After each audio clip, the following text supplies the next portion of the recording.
I really do enjoy his Star Trek spoof. Like that's Orville? good show. Orville. Yeah, but I hate yeah. him.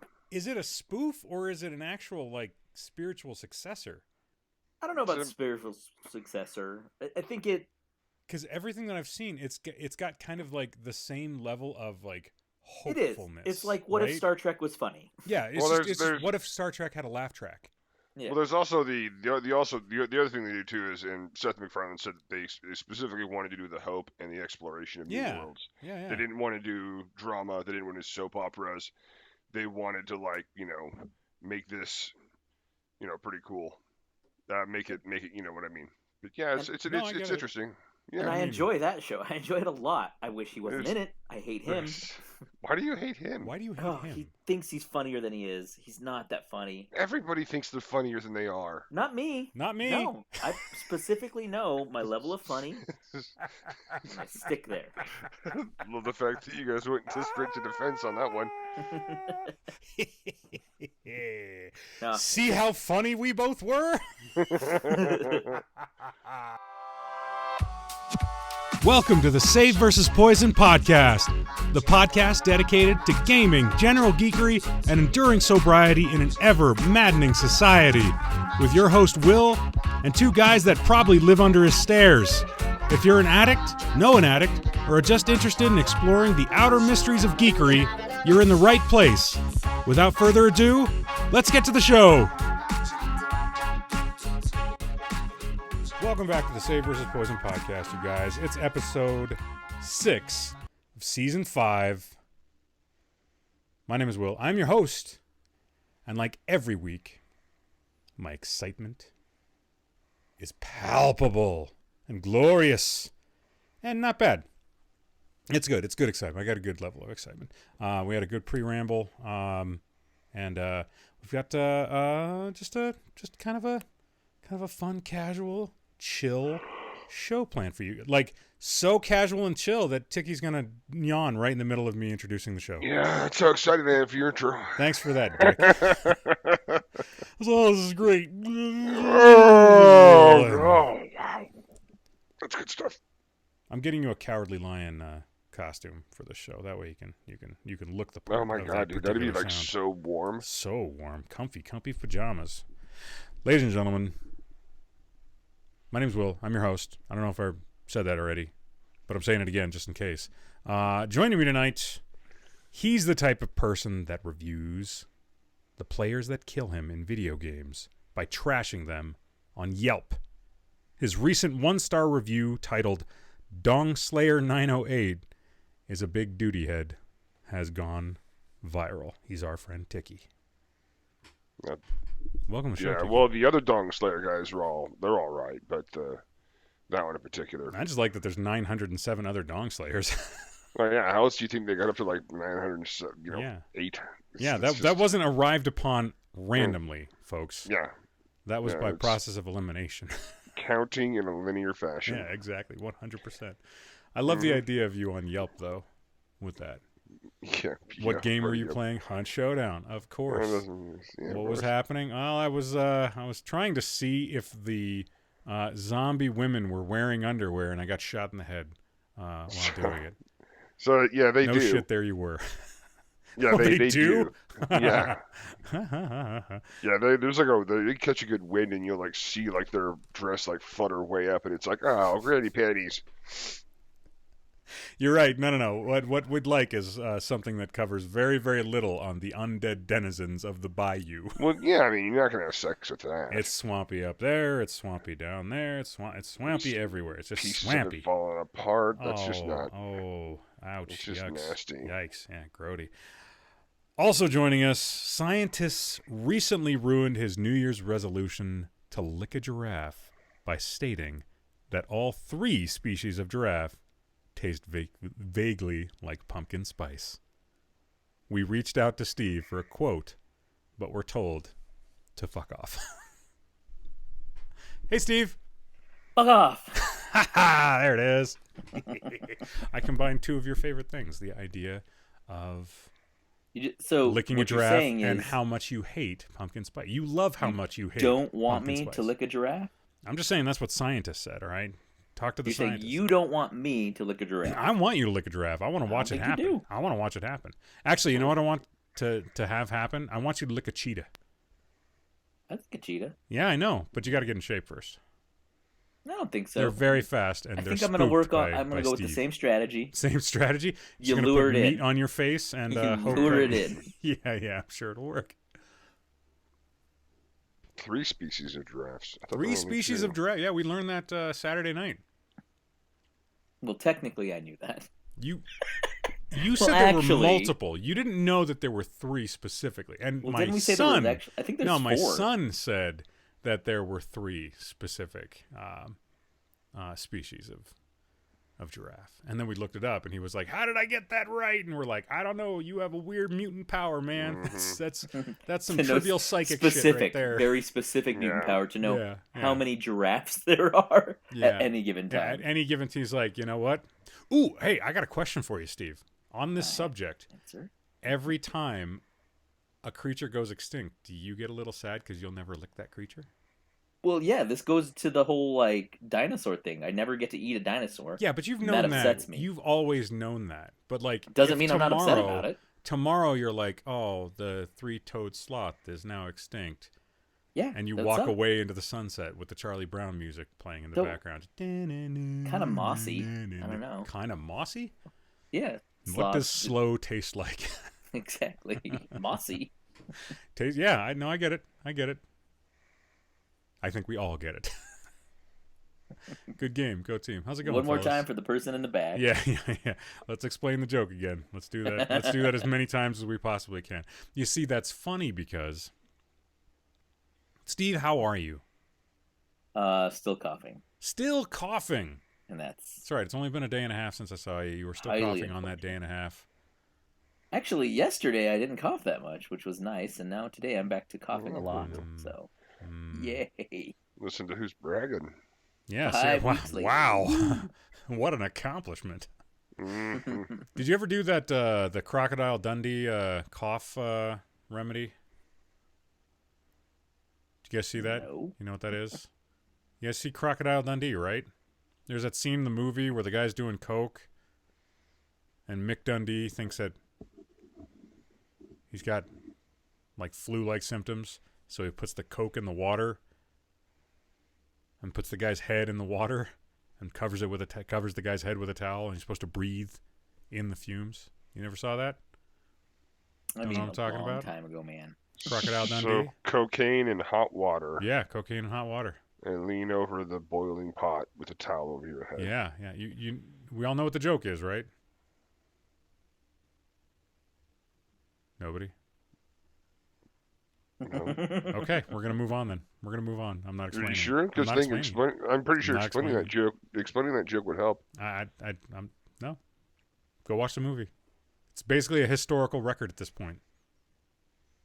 Man, it probably We're is in the moving past it. library. We're Yeah, the moving Library past of Congress probably does have it in there now. Probably, yeah. I mean, Mick Dundee Paul Hogan was a national treasure, not of any recognized nation here, but a treasure nonetheless. Australia's they're recognized. I don't think he was a national treasure for them. Just a random other nation. I'm not too sure about that because I'm pretty sure that that their churches indoctrinated 2 saints, Paul Dundee and Steve Irwin. I think that those 2 Steve, were I actually... get. Is Paul dead? No. The Australians don't wait till you're dead to make you. They canonize you while you're still, they still just living. can't. Okay. They just do things however they want, man. I didn't know that. What about the guy from Men at Work? Oh my God, I can't remember his name. Colin Hay. Colin Hay. Yeah. Well, if he hasn't been, then he damn well should be, because Overkill is just a fantastic song. I think they need to also do the guy from Mad Max, Road Warrior. George Miller? No, the actor, the guy who played the dude with the mohawk. Oh, okay. Yeah, I know who you're talking about. Yeah, he's awesome. We go in, we kill. Yeah. That like somersault front flip over that guy. Which was Camera not staged angle at all. right, yeah, with the camera angle right there when he lands with those assless chaps. But fun fact, all chaps are assless. lance. So you got the So- two. so- It's like just two pressed hams, like stuck inside of sandwich in black leather. Two pressed. All I'm hearing right now is you saying, "Well, actually, all chaps are assless." That's all I heard. That's Yes. all I heard was So just a it's lot a of fun words fact. for well, actually. When you say assless chaps, you're really just saying chaps, because otherwise you're talking what, leather pants? Yeah. You're Yeah, basically yeah. saying ATM machine. I get it. No. I'm there. I'm with Yeah. you. I'm with you. Nice. Yep, Nice. yep. Nice. Steve, I'm sorry you're still coughing. How are you in general? Other than that, things okay? I'm good. Yes. Good. Okay, Ticky, how are you? How's your week, man? How are things? The weekend was pretty slow, but it was good. And that's about that. Okay, all All right, right. all right. No, You guys are no, giving no, me a no, lot no. of material to work with I- I here. feel like you were fishing for some sort of certain answer. Yeah, that I was you like, wanted from what us. did I do over the weekend? Just talking about your weekend. That's it. There's nothing That's not what you more to asked. it. You didn't ask that question. You I asked how you asked were. Ticky that. I did ask Ticky that question. How was your weekend? I asked that question. Yeah, my weekend was. Steve, I it didn't was ask fine. how your weekend was. You were right. It was uneventful. Like I said, I did the research for the bad movie today. Right. Um, The research. Yeah. Their fun story about that though is like 20 minutes left in the movie. I had fallen asleep. I woke up and it was a different movie, a different bad movie that I've already seen. So I woke up and I was like, did they just add this into that other shitty movie I was just watching too, or is it a whole? And it took me a second to realize it wasn't. I wasn't still watching the same thing. Nice. So. Nice. Mm-hmm. Steve, how was your weekend? I'll give some specificity. How was your weekend, Steve? How are things? Things were good. Yeah. My weekend was hilarious. Good. The whole thing? A very large portion of it, yeah, actually. The whole time. All right. Okay, good. A lot of amusement. A lot of amusement. Cool. Got to play some games. Yes. I'd love to hear that. Is that what you wanted to hear about? I thought it would be a natural segue into us talking about hanging out this weekend. Yes. I recognize that I took the passive-aggressive route to get there. Not just, Steve, did you play games with anybody named Will this weekend? You should ask that specific question. Noted. And I would have been like, Noted. I played games with a different Will, yes. A different William. Oh, that hurts. That hurts. That hurts here and here. And I'm pointing to head and heart. No, Yes. no, you weren't. You and I got got the to video play. record, buddy. It's on It's all on camera. Right? I'm looking right at it. Check the I'm totally pointing to my head and heart right now too. You're jerking off again, aren't you? Shut up. That's what you're fucking doing. Don't lie to me. I know what you're doing. Don't lie. His heart is in his hands, and by heart we mean penis. Yeah, we got together and played a game of War Machine and Hordes. Yep. Actually, just War Machine. It wasn't even Hordes. It was just War Machine. It was just War Machine. And Yeah, it, that was awesome. went better for some of us than others of us. I think you had a better time than I did. I'm not kidding. I talked about this last night. I think you, honest to believe God, because like, so here's the breakdown of what happened. Steve comes over. We bullshit for like a good 45 minutes before my wife and kiddos get home from skiing. My wife and kiddos get home from skiing. We bullshit with them for like another 30 minutes.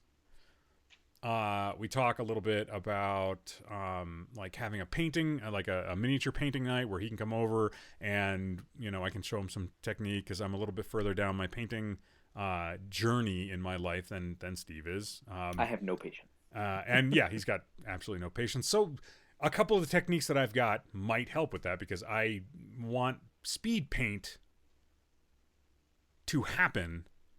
I'm not interested in 50,000 layers of acrylics that are all thinned down until I make a masterpiece. No, I want it to look good from about 2 feet away. If it looks good from about 2 feet away, I'm a very happy mammal. That's all I really need. So he's got this idea in his head that he wants to do his models in a comic or cell shaded style of art, and I think it's a great, clean, crisp, good-looking model that looks good from about 2 feet away. Any further than that? Great. Any further than that, and it just gets blurry around the edges. Like there's not enough pixels to it.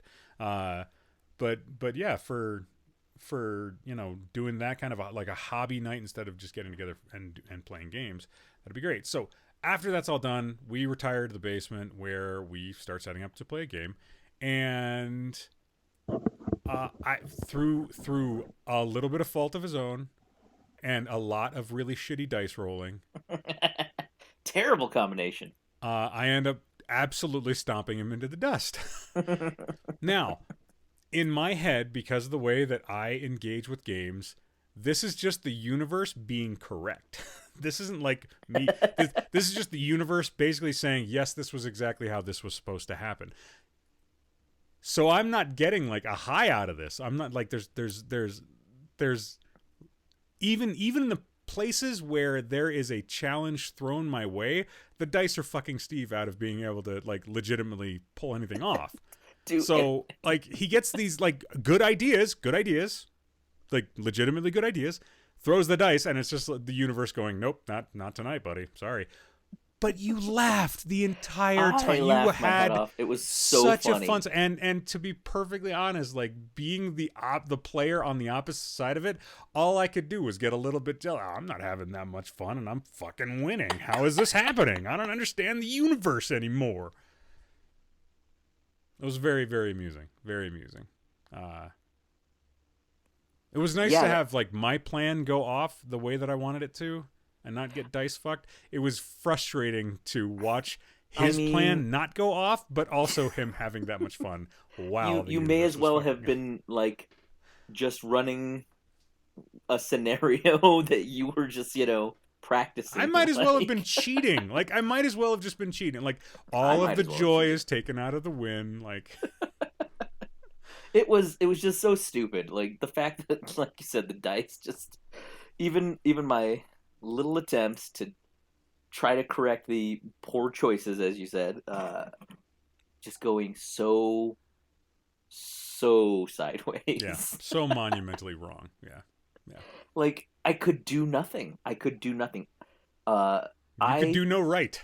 I did not take one model of yours off the table, let alone damage a model. You did no damage. Everything was unscratched. No like my models, like if they were actual creatures, they'd be like, before the battle, oh, this is going to be the worst thing ever. After the battle, they're like, we should do things like this all the time. Like this should be every war for us. Do you know what I felt like? I felt like Wile E. Coyote. I did not feel like the Roadrunner. I didn't. I felt like no matter what I did, you were the architect of your own anvil to the head. It was just not going to work out. That was all pretty friggin' amusing. It was very amusing, and I had a great time. I had a blast. Yeah, it was fun to laugh. It was a lot giggling at how badly things backfired. Yep.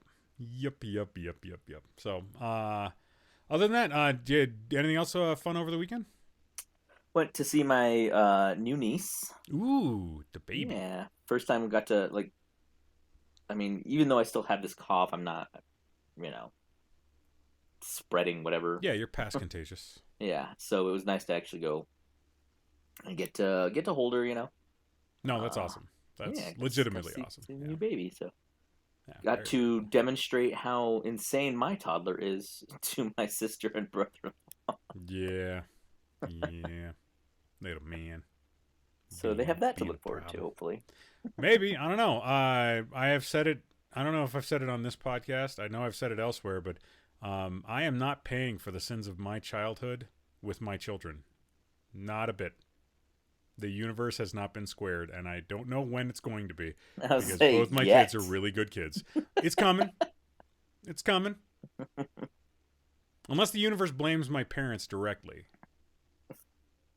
Which is possible. I don't know. Hard to sit in the place that you are and like think about like whatever trauma your parents might have dumped onto you and go, yep, they still have to make up for me and wah. No clue. So, but anyways, yeah. Well, that's cool, man. That's cool. The rest of my weekend was okay. I had a really good stream last night. I'm playing Evil West on stream, which is a think like a dark version of Briscoe County Jr. meets Buffy the Vampire Slayer. And with the God of War combat style thrown over it. So it's really cheesy.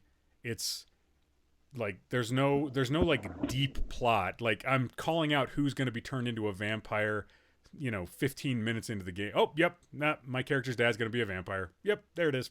And 2 hours later, told you. Saw it coming. This wasn't difficult. Like no twists, no turns, no deep exposition. Just some just kind of fun, brutal, goofy cowboy versus vampire gameplay. It's been a lot of fun to play that on Steam. So other than that, my kids had their Christmas with their grandfather and step grandmother on my wife's side, and they decided to get the boys a Oculus Quest 2 for Christmas, which I'm going to use to poop on the toilet someday. I'm going to play Beat Saber while I'm dropping a deuce. That's going to happen. There might be photographic evidence of it. So keep an eye out on the Twitter page, everybody. If that's what you're into. I'm watching a fully grown man Beat Sabering on the can. I don't know. I thought it was a funny concept. Maybe you guys don't. All right, fine. No, you just made me think of all the different like stepmom porns where like the guy is like wandering around with the Oculus Rift on, and he's like, it's so realistic, and he's just naked walking through the house. Yeah, and stepmom is like, oh my god, I better help him out, but whatever. I can't believe how realistic this VR headset is. It's in 3 dimensions. Oh my goodness. My computerized girlfriend is having sex with me. I was playing Minecraft. Jeez. All right. Cheers.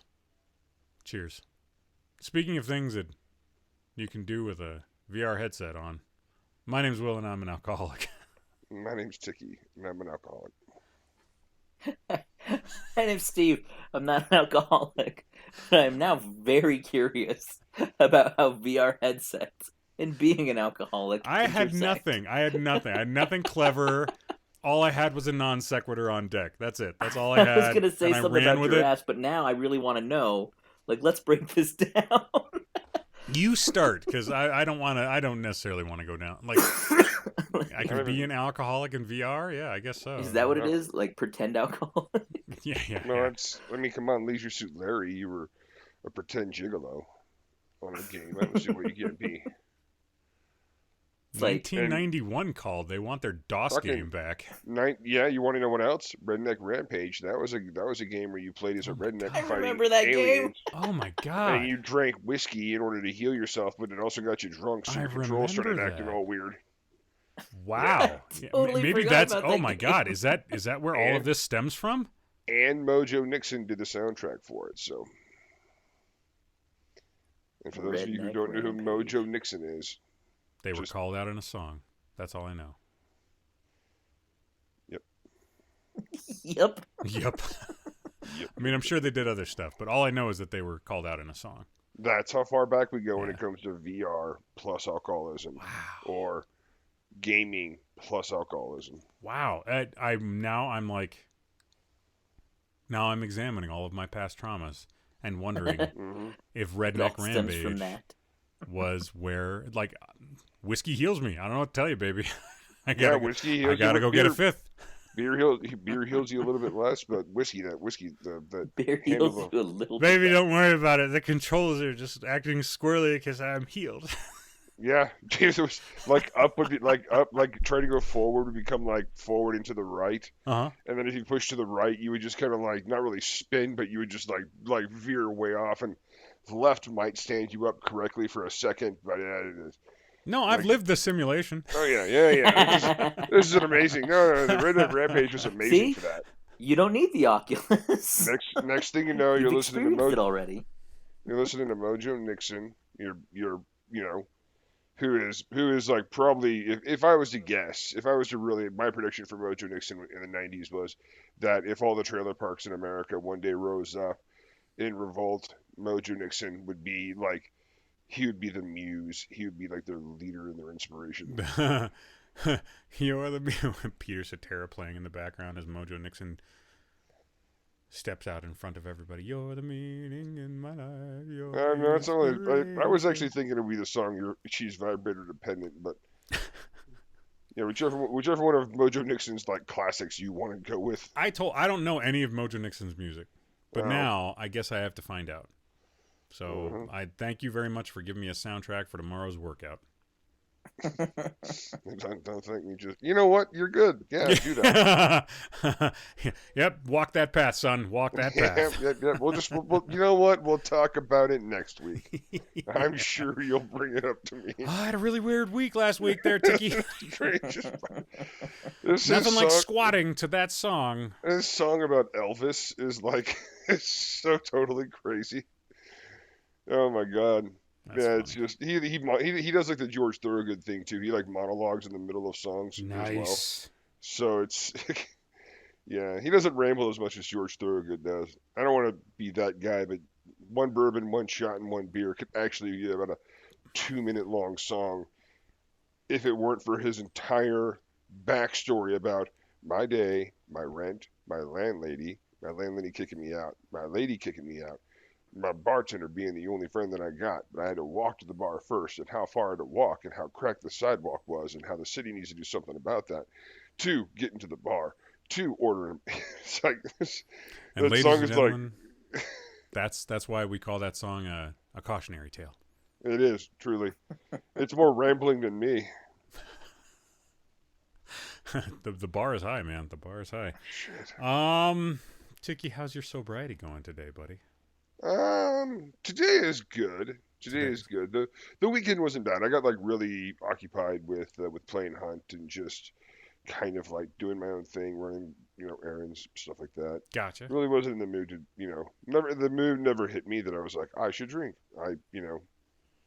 Um, I've had yeah, I've had work hasn't been stressful. It's freaking surprising considering my work history in the past and how I'm sorry, you stressful said it has work been. has not been stressful? It is not. Oh, good. Good, good, good. It's kind of like just coming along well, which is a bit unexpected, but I'm learning to accept it. Mm-hmm. So yeah, Very yeah, cool. I'm all right. I don't have too many thoughts of drinking at the moment, and I haven't for like a little. I haven't for like all of last week as well. So That's awesome. That's all right. I'm in a very similar boat right now. The last week, I've either been honestly too tired to think about it, or I've been motivated to do other things that are health related. So the thought of derailing all of that with drinking has been like, man, like the physical fitness stuff, because I've tied it to my sobriety. Uh, it's working as a very powerful bulwark against kind of errant stray thoughts of getting drunk, which is awesome and not something that I actually expected. But the idea that I'm a year into this fitness journey, and I'm enjoying the results of it, and the idea of fucking that up by not only losing motivation by being hungover, but also just the additional calories, because I'm really like hyper focused on how much I'm eating in a day and what I'm eating in a day, and any kind of deviation from that actually gives me like a really kind of mild case of anxiety. And the idea of throwing that away for booze just does not feel like a particularly good idea right now. I don't know if that's going to continue to be the case, but at least for right now, it is, and I'm thankful for it. So, yeah, mischief managed for this week, I would nice. say. Congrats on that, bud. Thanks, man. Appreciate that a lot. Steve, do you have anything you'd like to share this week? No, things have been good. Things have been good. That's good. Did you hook up your PS5 yet? No. No, I really... Tempest Fugit, my friend. Did Tempest he Fugit. just said he didn't want to share. Toddlers. Toddlers and electronics and never the tween shall meet. Hopefully not. I get it. I want you to set up that PS5, though. That way I can not play more advanced games with you. I want to play it. I want to play advanced games with you, to too, but you're like, you know what? I'll get a PS5 instead of, saving a little bit more for a PC. Yeah, that's exactly what I said. I know. Okay, doing that. Yeah, okay, cheers. Right on. So this week on the show, we don't have anything sobriety related other than just the check-in. We had a couple. One, it's tonight we're giving Ticky a spotlight on a Ticky's Take. We haven't done a Ticky's Take since last year, you guys. That's so long ago. But also, Steve had this great idea, and it applies to most geeks I know, and especially to 2 out of the 3 geeks on this podcast. Steve, why don't you take it away with downsizing your horde-like collections? Well, yeah, it's just that. It's quite literally my question, right? Like, how does one go about downsizing their collection? Now, are you I am sorry, you go ahead. terrible at it. I am really bad about it. Like,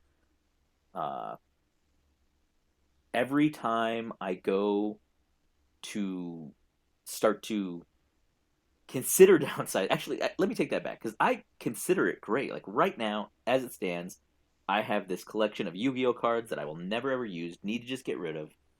I'm not going to play this game again. I have a card that at one point I think it was like 200. I don't know if it still is or not. I don't know, Damn. could have gone down, could have gone up.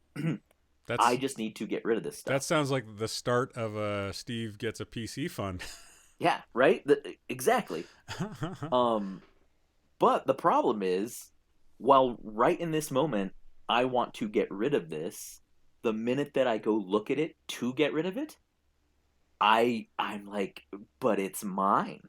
But it's mine, and I want it, and why shouldn't I keep it? Steve, what if you get invited to an international Yu-Gi-Oh tournament? But after all, where why even the shouldn't I? loser gets $1 million. The thing what is, if that happens, Steve?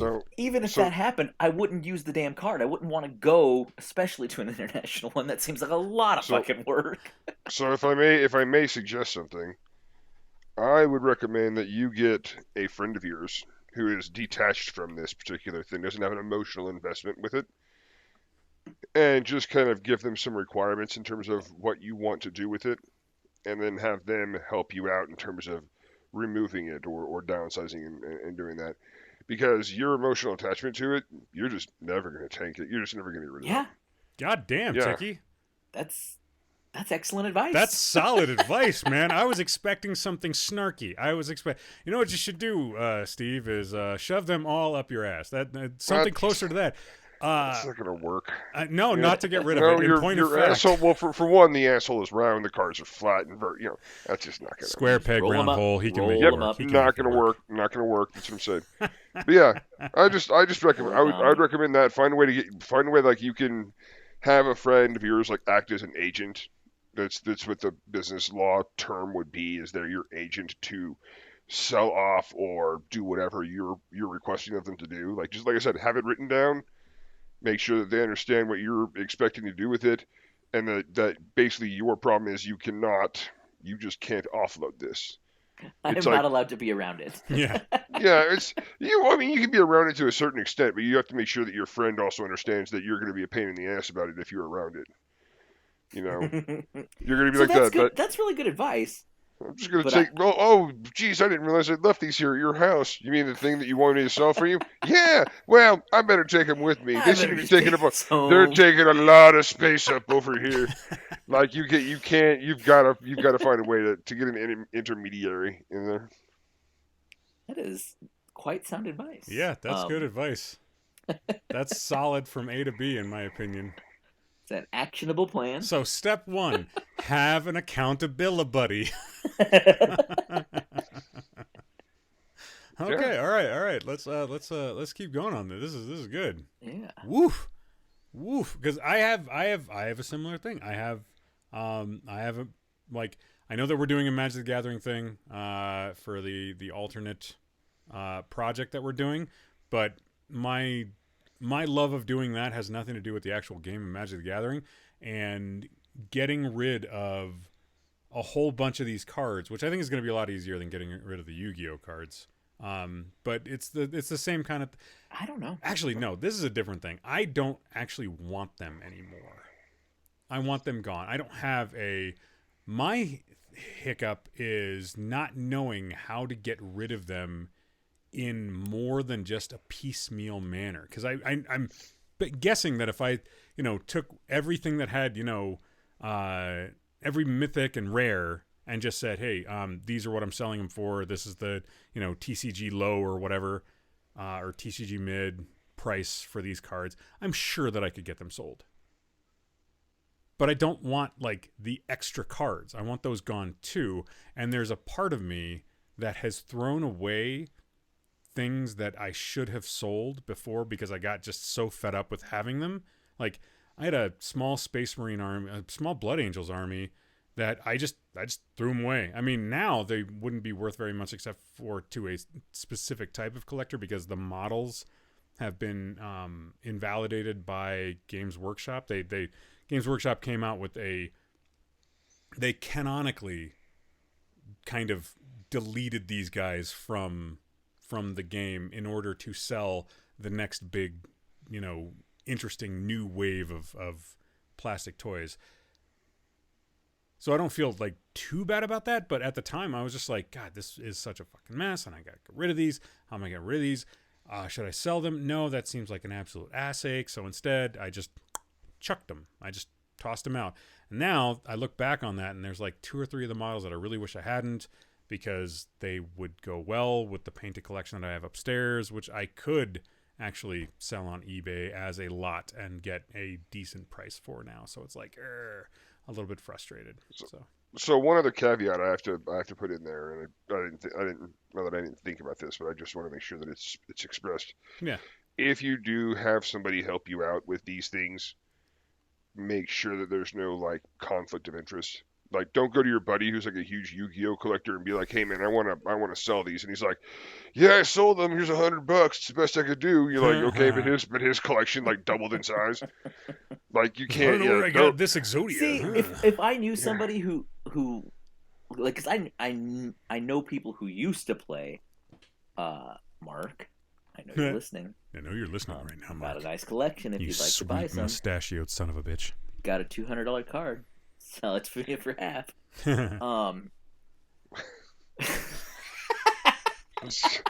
is the Do not marketplace. use this fucking podcast to pimp your wares. Speaking of ethics,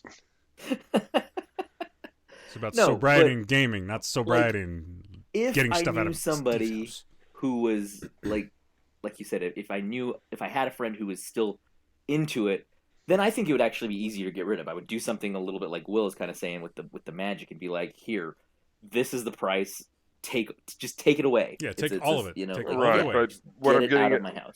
But the point of what I'm saying is that you might have somebody who shortchanges you or takes some of these items to themselves before selling off the rest.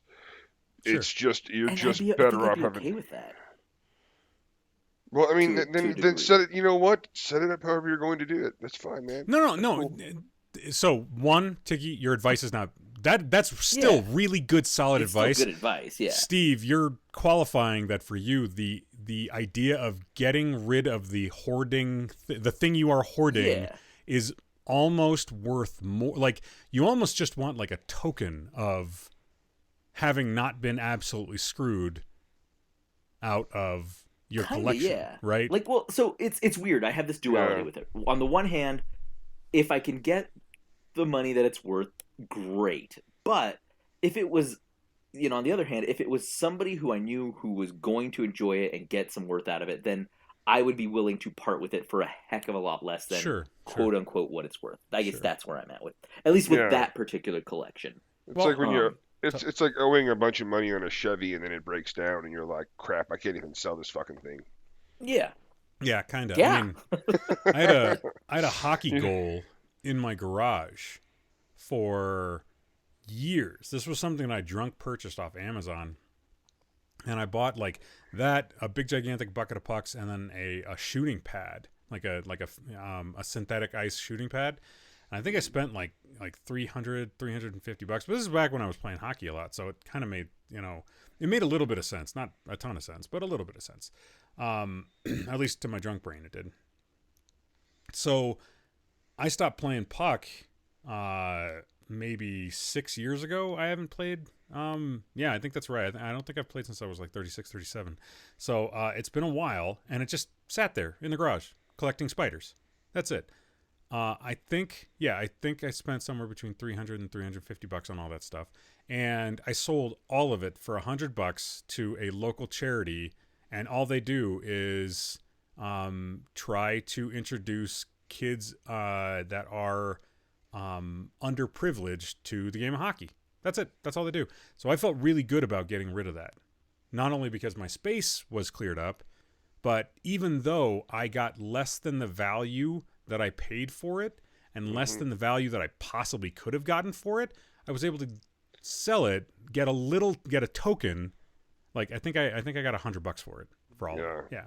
So I got something for it, got some value out of it while I had it, and know that somebody is making better use out of it, introducing people that maybe wouldn't have the chance to play hockey that now might because of it. So, Yep.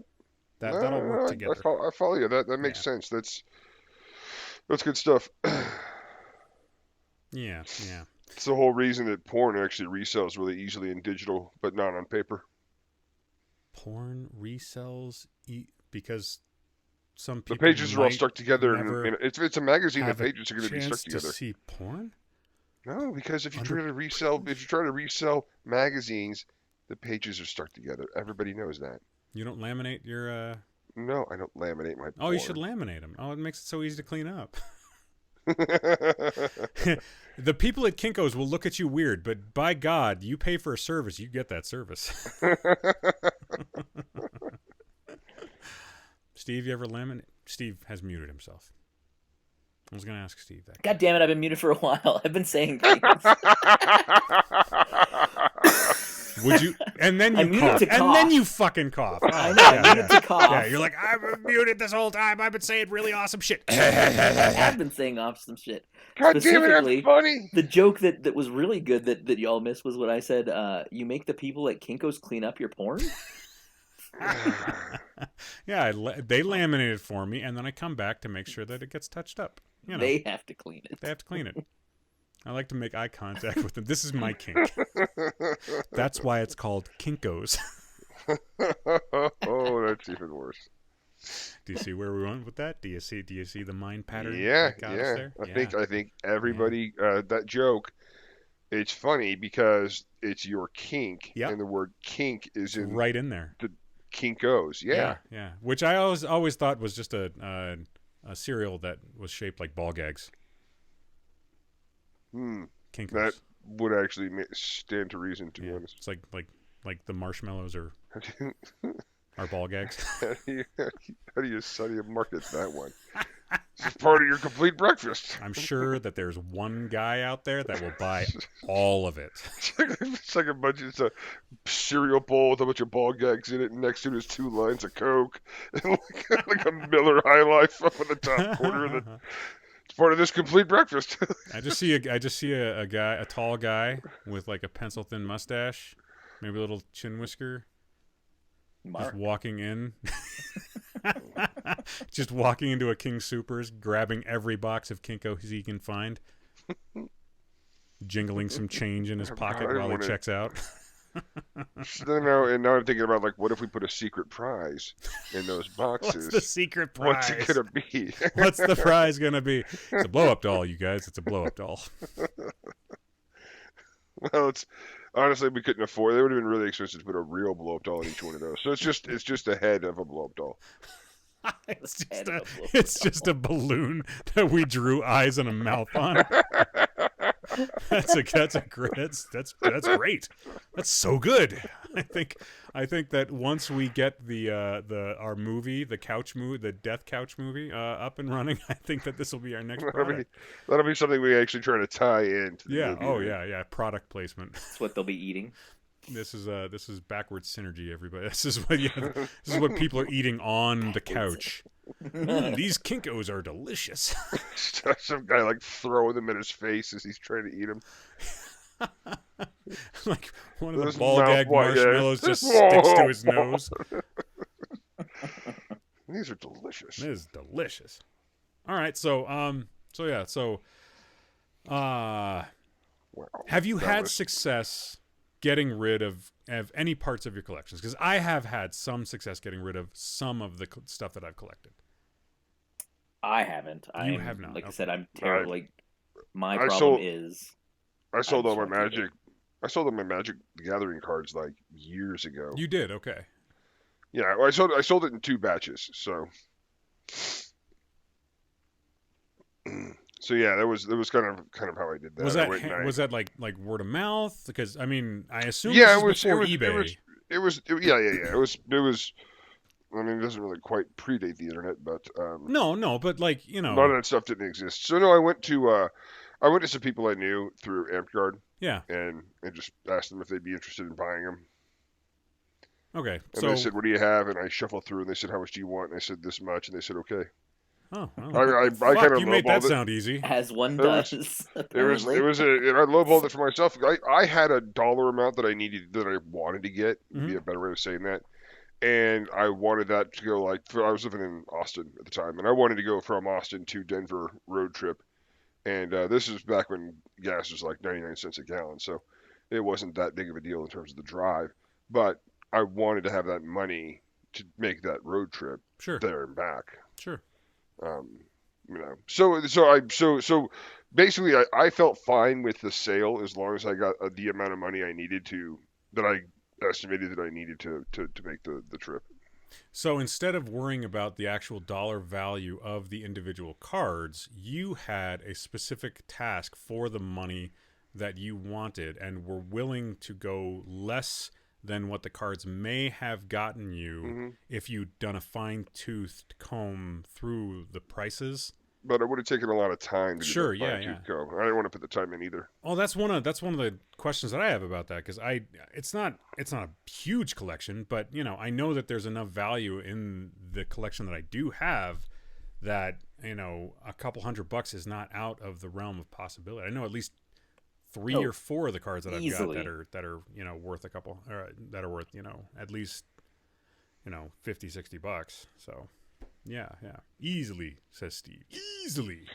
So I know what you have. So yeah, that's true. You do. So that's kind of how I did. That's how I did it. Yeah. Okay. All right. So yeah, that works. I threw my stuff up on Facebook Marketplace. I sold 3 armies. I sold an orc army, a troll army, and a Crix army. And actually, like Ryan, if you ever listen to this, man, you missed a really great deal on a massive Crix lot. Like, I think $2,000 or $3,000 worth of Crix models that I sold. I think for like $300, like a tenth. Like, I'm not gonna lie, I'm a little disappointed in his choice, because he was also talking about playing the Infernals, and I thought that would have been more interesting. I feel like he's gonna collect them all. I think he's gonna Pokemon the shit out of this. I think he's gonna do what you did. Probably. He's gonna buy it. He's gonna play it for a little bit. Then we will stop playing, just as one does. The ebbs and flows. Yeah. And then he'll get rid of it, and then we'll start playing again, and he'll be like, I should have kept it. I should have kept everything. When we were younger, though, like I don't know, pre-responsibility days, it was like really easy to get together with your friends and do this kind of stuff all the time. Oh, yeah. Like nowadays, it's like, you gotta plan, you gotta coordinate. Steve's got a cough. Steve's got to unmute himself so that we can hear if he wants to hang out. Yep. I don't know. Ryan is just now embarking on parenthood for the first time. They just had a kid. Congratulations, Mazel. His dance card is going to be full for a while. some of it is responsibility. Like, I feel like the first, like, 10, 15 years of a kid's life, yes, a lot of that. But I'm coming into a place now where both of my children are a lot easier to manage as far as their wants and needs are concerned. So at the end of the day, me going or not going is almost more incumbent on my level of tired and motivation more than anything else. Because there are nights where I'm not particularly tired. I know that there are games out there that I could be going and playing, but YouTube sure is entertaining and mindless. And I could sit in a chair like the one I'm sitting in right now, and I could just go down a rabbit hole. And it could be a gaming rabbit hole, which kind of scratches the itch just a little bit. Not a lot, but a little. So yeah. But that's got nothing to do with getting rid of collections. But so Facebook Marketplace, that worked out reasonably well. I just had to go really, really low on the prices for everything. And, there's some stuff that I'm never going to sell. Like, I'm not selling the Scorn. I'm not selling my Rhett. I'm not enjoying painting them, but I'm enjoying having them painted.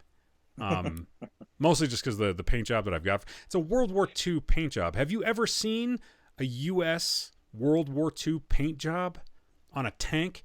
It's just green with a star and a couple of numbers. It's not exciting. There's not a lot there. So trying to find ways to embellish that and to make it seem interesting has been, a little bit of a challenge. But for the most part, the 4 models that I've put actual, like, decent time into painting, 3 of them were boring and tedious. One of them was detailed and interesting. And I'm hoping to get to a place where I'm doing more detailed and interesting stuff in this particular color palette, because just green with lining of green and it gets old. It gets old pretty fucking quickly. Way back when we first started up, so Warhammer 40K, but it wasn't. It was Dawn of War. When the original game came out, you had the Army Painter in that. Yeah, the Army Painter. I still use the Army Painter in the game. I don't play the game. So fun. I still use the Army Painter to test pilot stuff that I'm going to do for models, because almost all the factions are in. So in the original Dawn of War, when it was standalone before it went to Steam, there was a way to dump files into your Dawn of War game that you could actually have symbols. So you could actually load up the symbols for your flags and for the shoulder pauldrons. And one of the things that I did was I took my Boba Fett logo, the helmet, and then I did the Mandalorian for the flag, and then I went and I looked up Boba Fett's helmet, and I clicked on it, and I pulled the specific paint colors from his helmet, and then I used those as for like the trim and the different pieces here and there for the greens that I wanted. It was pretty cool. I'm just saying, if it comes down to it and you want to do something different, that right there is a great color palette that you can actually kind of like not pre-visualize entirely, but it is something you can actually use as a it helps. I'm not kidding. Like, I bought a couple of, fantasy art books, not that expensive. Like, I got a couple of Magic the Gathering art books. I got the artwork of Diablo 3, which is a very colorful. It's dark in some places, but like, if you look at Diablo 3 in relation to the other Diablos, it's very much a more towards the cartoony end of the spectrum, as in terms of its art style. So I've got those. Those are phenomenal for inspiration. But having the Dawn of War palette, the Army Painter, like you ain't lying, Ticky. It's a great tool for figuring out how you want things to look and putting together color combinations and getting a 3-dimensional look at what your models could look like with different colors on them, because it's pretty versatile. It's pretty freaking versatile. Look at that. I got 2 good suggestions in one night. I think you had 3. I think you had 3 solid suggestions. That makes me feel like river dancing. I feel like you're just masturbating again. You know what? I'll call it my way. You call it your way. What's Ticky doing? He's in the bathroom, doors locked, river dance. River dancing. River dancing. Why does he have the warm water running this whole time? It helps him. You gotta have a river to river dance, I guess. Mm-hmm. I don't know. So, yeah, that's a couple of quick suggestions. I really like the idea of giving somebody stewardship over your Over your shit, collection, yeah. so they get rid of Somebody it. who's not invested as you are. Yeah, that's not a bad idea at all. And then word of mouth, getting to your local hobby store. Going to your hobby store and saying to the hobby store, hey, I've got this collection. I don't know if you do consignment or if you do, So if you'll buy back stuff the or if thing you'll about give that store is, credit, because usually you're going to dump a lot and get a little in return. And even then, yeah, you're not necessarily Well, yes, you might be aiding and abetting some other so, corner of your hobby, but you'll be doing it at less volume and so value. So if you want to put a little bit of investment into that, what you can do is go to one of the shops, like a comic book shop or a gaming shop, where they have the big table set up in the back and they have people actually playing the games. Go there, play a couple of games, introduce yourself, and then kind of start up that dialogue about, look, I'm looking to sell this particular army or this particular thing. Does any you guys know of anyone that games here that might be interested? Yeah. That way you're not selling to the shop itself because they're going to lowball the shit out of you. Oh yeah, But a 100%. Just private like to private seller, yeah, you're going to be in a lot better shape that yeah, way, yeah. in I my would agree with opinion. that. I would agree with that too. So it all just depends on like where your motivation lies. Are you more interested in getting value, or are you more interested in getting rid of? And these are, there's going to be compromises on Get your either side of that ledger. get yourself a Venn diagram and try and find your sweet spot in the middle. The problem is the three of them are like sell for all the money but wait, sell for less money now, or shove up my own ass, make no money but keep my stuff. Where does that overlap? Where does that overlap? You make some weird fucking Venn I diagrams, do. my friend. Come on over. I'd like to show you. I'd rather you not. Oh, okay. Just shut that down. All right. I'm probably gonna make a euphemism out of that too. Yeah. 100%. 100%. Steve, do you have anything else that you'd like to cover on this subject? I think there is another side to it, but Okay. I think it could wait. No. We could Yeah, wait. you want to wait on it? Yeah, I think we could spread this out. You want to kick this kick the can down the road a little bit? Okay. Yeah. Okay. We will revisit. Don't let me forget. Ticky, whisk us away to the land of Robo Vampire 3. Robo Vampire 3. Oh God. So I already reviewed Robo Vampire 1. It is and just like this one, they're both Godfrey Ho movies. And as I've said before, Godfrey Ho he's a guy who goes out and he kind of like combines, like you'll find like a low budget movie in Chinese and another low budget movie in Chinese, and he just combines them.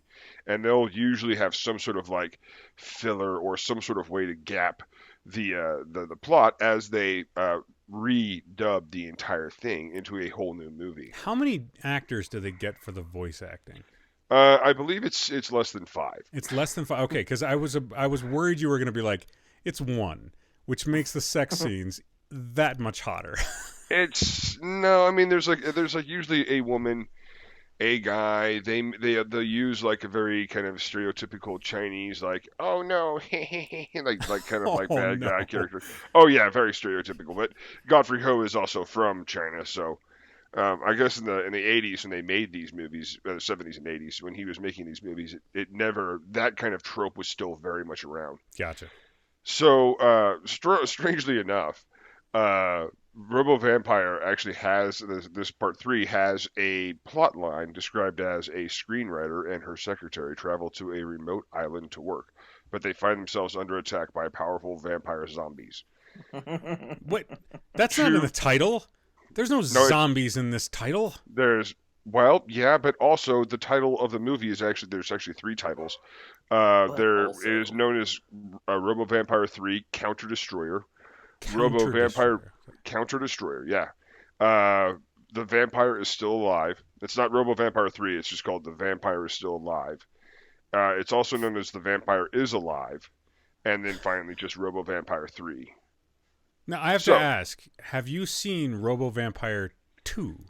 I have not because it wasn't available on Tubi. I it's weird. I actually kind of like took it for like I took this for granted. I was like, oh well, Vampire 3, they must have just skipped 2. Like, I just immediately assumed that. They just didn't make they're it. they're like, you know what? The best movie in every single series of movies is the third one. Why Let's not just go just there. make a trilogy with 2? Yeah, we're gonna make a trilogy. Well, do we have the money for that? No, but we're gonna call the next movie number 3. I'm like, Ha ha ha. so the dialogue is lacking. In one scene, this one of the ladies is in a pool on a float, and the way that they dub these things is just so. Okay, so she literally says like, "Oh no, the air has gone out of my float, and now I'm in the water." Like that's Is there anybody else around her, or is yes, she just she's talking. okay? She is telling somebody Okay, this. all right. It's like, Well, it's worse if she's telling nobody. If It's she's just like, exposition. she's like, it's just like exposition for exposition's sake. She's was she's that- telling the chaise lounge, It's- chaise lounge. I am in the water now because air go out of. yeah, now I'm in the water and I'm all wet, and you're like, that's what happens in water. Yeah. It is kind of a mind-boggling thing just how bad the dialogue is. There's the plot about the vampires. These are still Chinese vampires. Same thing as in Robo Vampire 1. The Chinese vampires still hop. Can we They call put it their arms. RV1? RV1. RV1. They put their arms out straight in front of themselves and then they hop forward. That's what they. I don't know why they're considered a threat, but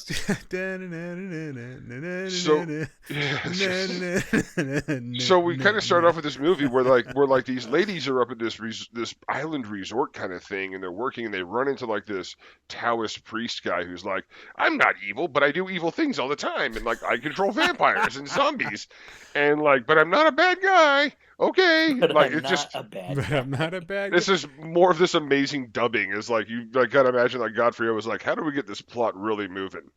So they do that. So there's a spirit that's living nearby, and the girls every time they fall asleep, one of them has nightmares of and I'm not making this up. I swear to God, I believe you. there's a ghost of some sort that lives in their dreams that has a 5-clawed right hand Good glove God. and is constantly chasing them with. And making terrible puns the entire time. He doesn't even make Please. puns. He doesn't make puns. He doesn't just make the goes- puns? He's like, ah, and he just swipes it. And the girl like wakes up, like, but she's like all these like one of the girls like having like these like waking dreams, like it's really insane, like night terrors. Like my best friend just got beheaded, and then she like wakes up, and it's like, oh no, she's laying right there. So it like this is going on in one part of the movie, all the while another part of the movie this is the very obviously added in like post as they cut this movie together, they post in like these other pieces, and this one is an American guy who is talking about, hey, we want to make a movie about the Chinese emperor. Yeah, but there's a lot of other studios doing that right now too. They might try to stop us. Well, we better get ahead of it then. And like they're going out and they're like they go to like other studios, and there's like they go to like other like book studios, and they just beat the fuck out of people. And then they it's like this weird book war like that's going on in like this other half of the plot, while there it turns out their writer is the lady up on the island dealing with Freddy Krueger, and the fact that there are also 2 vampires that are hopping around on the island as well. We flash to at this, and I'm not kidding. It's so weird. One of the guys who's been beating up these other like producers, these other editors, he is like, I don't know why they just show him like wandering through like this bamboo like forest. Like I don't know why he's there. There's no context, but 2 vampires attack him and they're hopping after him, and it's pretty obvious that this guy just like kind of, I don't know, went up a hill or maybe turned left or right. He could get away, but he winds up fighting them. And then he turns into he like does like one of those like Power Ranger moves, and he spins in a circle, and he's a ninja, but he's all white. So he fights them. This comes up later. So Okay. okay. Okay. So, This will be relevant. this is This will be relevant. So terrible. It doesn't make any sense. Godfrey, I fucking hate Godfrey movies. I hate. You know what I really hate is he'll have like a movie that's like Ninja Attack Force 7, and it's like all these ninjas with like jetpacks on, flying through space, and it's like, that looks amazing. And then you like go to watch it, and you realize it's just 2 poorly dubbed movies. Like ramshackle together, square peg, round hole kind of thing, and you're like, This is dumb. And then the Like ninjas don't even like fly. Yu-Gi-Oh cards up Steve's ass. Oh Yeah, no, I get God, it. yeah, it just doesn't. So it's so disappointing. So we finally come to the finale when this one guy is like, "Hey," the editor is like, "Hey, should we go check on our writer that's over on that hill with that monster, the ghosts and stuff?" And they're like, "Oh yeah, we should do that." So they finally go up there. Um, the one guy does, and he's fighting. He actually gets into a fight with the Freddy Krueger monster. And Who's they're no going back. longer in the dream. He's now in the real world. And this guy happens to be the American dude who turns into the ninja, the white ninja. No. So he fights they're fighting back and forth. And keep in mind, this is like an hour and I think it was an hour and 20 minutes. And the one thing that I was really kind of hoping for was the RoboCop knockoff this whole time. Yeah. An hour and 20 minutes now, and there's no RoboCop knockoff. And I'm getting really kind of pissed off because I've watched this whole movie now looking for this RoboCop guy, and he never shows up. And then with like I think about 8 minutes left, the ninja guy suddenly does another one of his like hand signal Power Ranger things, spins around in the opposite direction, and turns into the RoboCop, like Robo Vampire. So he's a white guy / ninja / RoboCop. Yes. Okay. And he and the Freddy Krueger guy get into an all-out brawl. The Robo Vampire eventually wins. I will say this: the costume has improved slightly over the first movie. It looks like they actually like put together a costume for like this RoboCop knockoff like on purpose. It's not just like a Mylar blanket that's been strategically taped. It's like a guy walked into a Home Depot and knocked over some shit and it fell on him and he just walked out of there pretending he was a robot. Meep morp zeep. I don't have to pay. He's so this whole thing is so they defeat the robot and then like the movie kind of concludes with okay, so I'm at least 50% sure that one of those editors they shot and killed one of their rival editors over this book about the Emperor of China, a specific Emperor of China. We now have, I believe there were 4 that they were after. At least one of them is dead. The other 3 have had the holy living shit knocked out of them. And now Robo Vampires defeated Freddy Krueger. And he also helps to defeat the 2 vampires that are hopping along that chased him down earlier. He kills them too. Well, he basically smashes them. And then and then that's kind of how the movie concludes. They're just like, and they're like literally they'll like film like some of the American guys who are like clearly not in this either one of these movies ever, and they're like, well, that seems to wrap everything up just fine. And then then it cuts to end, and it's like, oh, did it now? It's so good. It's so terrible. It's so no, you deserve this. The You thing deserve this. the part that bothered me was like the cover. The cover of this, and by the way, this movie is in the Wu-Tang collection, just so you know. Ain't nothing to fuck with, all right? Ain't nothing to fuck with. The movie cover itself, to describe it, you've got what looks like RoboCop holding a like Chinese vampire guy in his like right arm, just in a chokehold, while firing like an M60 with his left hand, and there's like helicopters and fire in the background. It looks like. Seriously, looking at that, you'd be like, my God, what are you going to do next? Like ninjas in space with jetpacks and shit? Fucking liars. But then the Robo Vampire shows up for the final 10 minutes, and I believe that entire scene was actually literally like one of the other things they filmed and then added in. It didn't exist in the original print at all. It was they had 2 movies, they mashed them together. They came up with some of the dumbest dialogue I've ever. I fell in the water and now I'm all wet. Yeah, way to go. George Lucas couldn't do better. That's okay. So that's at least partially true. Spicy take there, buddy. Ha ha. Huzzah! Huzzah! So that's Robo Vampire 3.